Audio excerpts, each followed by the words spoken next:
ये अफवाहें क्यों उड़ रही हैं कि जिनका 8% कोटा है उनको 4 दिया जाएगा, आपके उस बिल में है, जिनका 10 है उनको 8 किया जाएगा, ऐसा कुछ नहीं, कटौती की ऐसा बात? कुछ भी नहीं। जो मैं आज रात भी स्टडी कर रहा था, सुप्रीम कोर्ट ने लैंडमार्क जजमेंट दिया है। उसमें ये कहा गया कि आप 50% से ऊपर वाला कैप कहीं पे भी नहीं क्रॉस कर सकते हैं। लेकिन यहाँ बदकिस्मती से पॉलिटिकल क्लास को अपीज करने के लिए पिछले साल क्या कहते हैं कि वोट बैंक पॉलिटिक्स के लिए इन्होंने 10% का पहाड़ी लोगों को रिजर्वेशन देने की कोशिश की, और वो सब जो कोटा है वो 10% इन्होंने ओपन मेरिट से उठाया है। पहले 50% था, अब 10% ये हो गया, तो that means it has gone up to 60%, 60% की तरफ चला गया। तो उसको करेक्ट करने की ज़रूरत है। तो वही थोड़ा बहुत कुछ हुआ होगा मैथमेटिक्स में, वो तो बाद में रूल्स कमेटी देखेंगे, वो हमें नहीं देखना। सर, रिजर्वेशन बिल जो आप लाने जा रहे थे उसके चलते लोगों ने सड़कों पे आकर के आपके पुतले तक जलाए, आपके खिलाफ प्रोटेस्ट किए। गलतफहमी के शिकार है वो, उनको कोई बहका रहा है। वो यहाँ से कुछ 500-500, 200-200, 300-300 रुपया में लेके उनको इकट्ठा किया जाता है। मुझे पता है कौन, मेरे पास तो वही लोग आए बाद में कि इन्होंने सियासी वो अपनी रोटी सेकने के लिए कोशिश की थी। उसे कुछ नहीं होगा, क्योंकि हम किसी की रिजर्वेशन छीनने की बात नहीं कर रहे हैं, हम रैशनलाइजेशन की बात कर रहे हैं, और हम क्या कहते हैं, इंसाफ देने की बात कर रहे हैं। बशीर अहमद वीरी साहब हमारे साथ मौजूद है, बात करेंगे। बशीर साहब, आज आपका बिल जो है वो टेबल होना था लेकिन नहीं हो पाया, कैसे देखते हैं? कोई बात नहीं, वो रहेगी। बिल जो है ना, बिल जिंदा रहते हैं, बिल वहीं पर रहते हैं, वो लैप्स नहीं होते हैं। ये हमारी बदकिस्मती है, लेकिन मैं समझता हूँ कि इसमें अल्लाह की कोई ना कोई मसलहत है।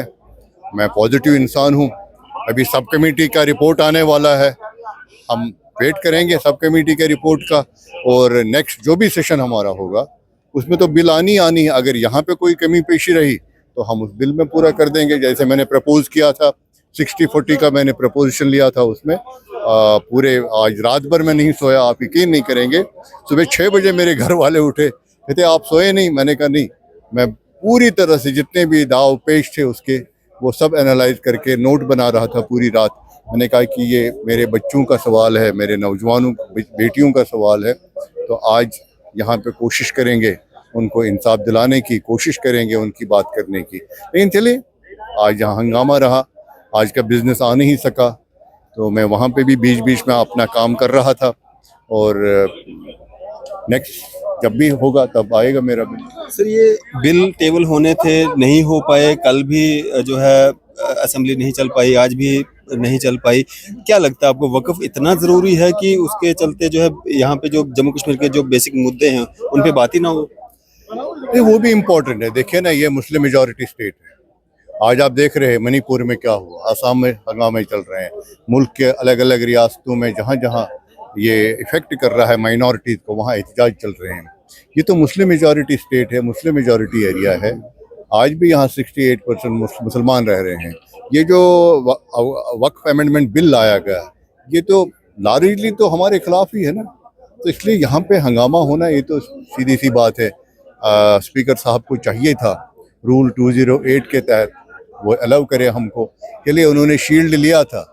एडजॉर्नमेंट मोशन में उन्होंने ये कहा था सब जुडिस है। हालांकि भी हम सब जुडिस नहीं मान रहे हैं, जब तक कि कोर्ट इसमें कॉग्निजेंस ना ले तब तक हम सब जुडिस नहीं मानेंगे। लेकिन उन्होंने वो भी एडामेंट रहे, जिसकी वजह से ये पूरा जो बिजनेस है ये शिकार रहा, तातुल का शिकार रहा। वैसे सर, कुछ एमएलए ये भी डिमांड कर रहे हैं कि स्पीकर को जो है बदला जाए। अब वो अलग बात है, कौन क्या कहेगा उसमें तो मैं कुछ नहीं कर सकता। आप भी तो प्रोटेस्ट उन्हीं के खिलाफ कर रहे हो, यहाँ वो बात नहीं मान रहे हैं। हम तो डिमांड कर रहे थे ना कि हमें मौका दिया जाए, हमें बोलने का मौका दिया जाए। सर, रिजर्वेशन बिल जो आप लाने जा रहे थे उसके चलते लोगों ने सड़कों पे आकर के आपके पुतले तक जलाए, आपके खिलाफ प्रोटेस्ट किए। गलतफहमी के शिकार है वो, उनको कोई बहका रहा है। वो यहाँ से कुछ 500-500, 200-200, 300-300 रुपया में लेके उनको इकट्ठा किया जाता है। मुझे पता है कौन, मेरे पास तो वही लोग आए बाद में कि इन्होंने सियासी वो अपनी रोटी सेकने के लिए कोशिश की थी। उसे कुछ नहीं होगा, क्योंकि हम किसी की रिजर्वेशन छीनने की बात नहीं कर रहे हैं, हम रैशनलाइजेशन की बात कर रहे हैं, और हम क्या कहते हैं, इंसाफ देने की बात कर रहे हैं। ये अफवाहें क्यों उड़ रही हैं कि जिनका 8% कोटा है उनको 4 दिया जाएगा, आपके उस बिल में है, जिनका 10 है उनको 8 किया जाएगा, ऐसा कुछ कटौती नहीं, की ऐसा बात? कुछ भी नहीं। जो मैं आज रात भी स्टडी कर रहा था, इंदिरा सोनी का 1992 का बेसिक जो है ये versus union of India, supreme court ने लैंडमार्क जजमेंट दिया है। उसमें ये कहा गया कि आप 50% से ऊपर वाला कैप कहीं पे भी नहीं क्रॉस कर सकते हैं। लेकिन यहाँ बदकिस्मती से पॉलिटिकल क्लास को अपील करने के लिए पिछले साल क्या कहते हैं कि वोट बैंक पॉलिटिक्स के लिए इन्होंने 10% का पहाड़ी लोगों को रिजर्वेशन देने की कोशिश की, और वो सब जो कोटा है वो 10% इन्होंने ओपन मेरिट से उठाया है। पहले 50% था, अब 10% ये हो गया, तो that means it has gone up to 60%, 60% की तरफ चला गया। तो उसको करेक्ट करने की ज़रूरत है। तो वही थोड़ा बहुत कुछ हुआ होगा मैथमेटिक्स में, वो तो बाद में रूल्स कमेटी देखेंगे, वो हमें नहीं देखना होगा। तो ये जो पहाड़ियों को 10% दिया गया है, क्या ये वापस लिया जाएगा? वो रूल्स कमेटी देखेगी वो कैसा करे। वो केस तो सब जुडिस है ना, वो तो कोर्ट में तो वही चल रहा है। जी, तो क्या मैसेज रहेगा आपकी तरफ से आम जनता के लिए?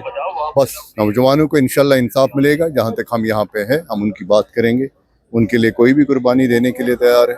ये हमारे अपने बच्चे हैं, हमारा फ्यूचर है, इनको डिप्रेशन नहीं आना चाहिए। बस ये मैसेज दे दीजिए, इंशाल्लाह डॉक्टर वीरी इनके साथ खड़ा है। शुक्रिया बातचीत करने के लिए।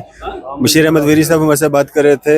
आपकी इस सब पे क्या राय है? अभी अपनी राय जो है जरूर साझा कीजिएगा। इसी तरह की मजीद अपडेट्स के लिए आप देखते रहें न्यूज़ शहर इंडिया।